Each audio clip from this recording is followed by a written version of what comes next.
Harper Audio presents Hereafter by Tara Hudson, performed by Emily Eiden.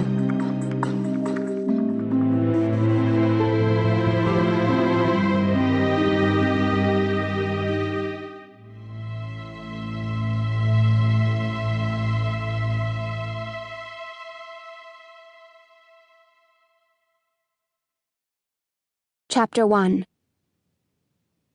It was the same as always, but different from the first time. It felt as if my sternum was a door into which someone had roughly shoved a key and twisted. The door, my lungs, wanted to open, wanted to stop fighting against the twist of the key. That primitive part of my brain, the one designed for survival, wanted me to breathe.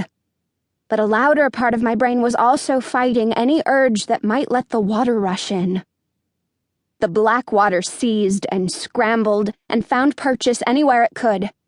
I kept my lips pressed together and my eyes shut tight, though I desperately needed sight to escape this nightmare. Yet the water still entered my mouth and my nose in little seeps. Even my eyes and ears couldn't hold it back. The water wrapped around my arms and legs like shifting fabric, tugging and pulling my body in all directions.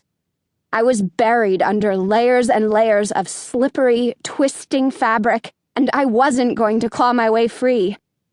I'd struggled too long, fought too hard, and now my body was weakening from the lack of oxygen. The flail of my arms toward what I assumed was the surface became less exaggerated, as if the invisible fabric around them had thickened. I literally shook my head against the urge to breathe. I shouted, "No!" in my head. "No!" But instinct is a slippery thing, too, ultimate and untrickable. My mouth opened, and I breathed. And as I always did, except for the first time I'd experienced this nightmare, I woke up. My eyes remained closed, and I continued to gasp. This time my gasp brought hysterical gulps of air, but not the brackish water that had flooded my lungs and stopped my heart during that first nightmare. Now the air was useless, purposeless in my dead lungs. I nonetheless felt a dull joy at its presence. Although my heart no longer beat, the air meant I was no longer drowning. Still, I felt a little silly for being afraid. After all, it's not like you can die twice. And I was already dead.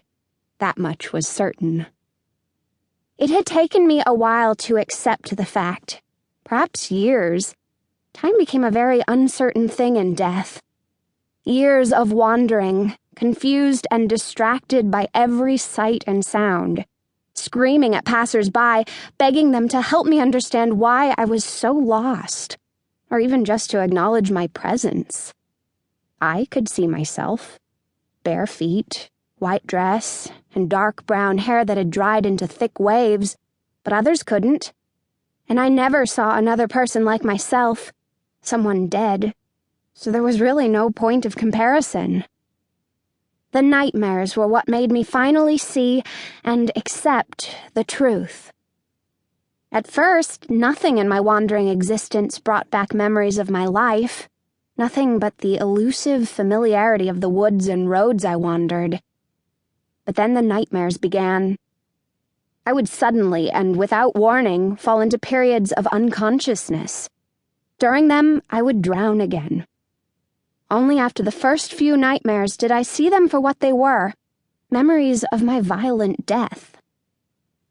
So the memories of my death had returned. Yet only a few memories of my life came with them. My first name, Amelia, but not my last. My age at death, 18, but not my date of birth. And of course, the fact that I'd apparently thrown myself off a bridge into the storm-flooded river below, but not the reason why. Though I couldn't remember my life and what I'd learned in it, I still had some vague recollections of religious dogma. The few tenets I remembered, however, certainly